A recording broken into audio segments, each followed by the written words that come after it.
just about across the board, about 10 to 15 degrees warmer for a start that we're getting off to this morning, but unfortunately, it looks like that's going to be coming to an end sooner rather than later. This is a live look this morning here, and that's a cold front that's going to be working its way toward mid-Missouri. Doesn't really look like a whole lot right now, but that's the cloud cover associated that we're going to be tracking here back toward mid-Missouri. I think we can avoid most of that cloud cover, but what we're going to be dealing with is these winds here for our Wednesday. Looking at some of these wind speeds, these wind directions here, you can see them flipping as we get into the early afternoon hours, but thanks to that warm start, we can at least manage to get some of these numbers back into the low 70s, maybe some mid to upper 70s down around I-44 before we start to push some of that cooler air back toward mid-Missouri.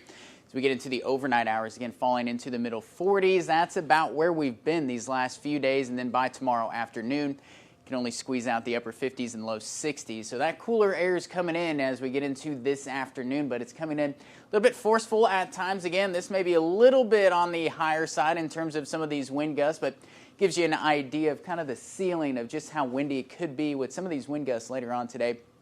Thinking they're going to be around that 25 to 30 mile an hour range, more so across mid-Missouri. And as we get into tomorrow, the winds back off, but they don't completely leave us. It's still going to be a little on the breezy side for our Thursday, and that's going to be a bit of a cooler feeling breeze at that as we get into tomorrow. But take a look at these upper level winds, and we've thrown on some of these disturbances, or at least highlighted a few of these. Again, as we get into these next couple of days, still keeping an eye on that upper level trough, but we're watching these disturbances that just kind of rotate around here as we get into this weekend. There's that cold front today that we're going to be tracking, but by this weekend, Saturday and Sunday, we got another one that's going to try to work its way into the fold as we get into the first day of this weekend primarily. This is how Future Track has this folding out, and as we get into, again, Saturday, could be even Saturday morning where we see some of these rain chances starting to push back in, but it looks like they're going to be sticking around in some form or fashion. Now, again, this doesn't look terribly heavy, and it looks more so of a nuisance than anything real meaningful across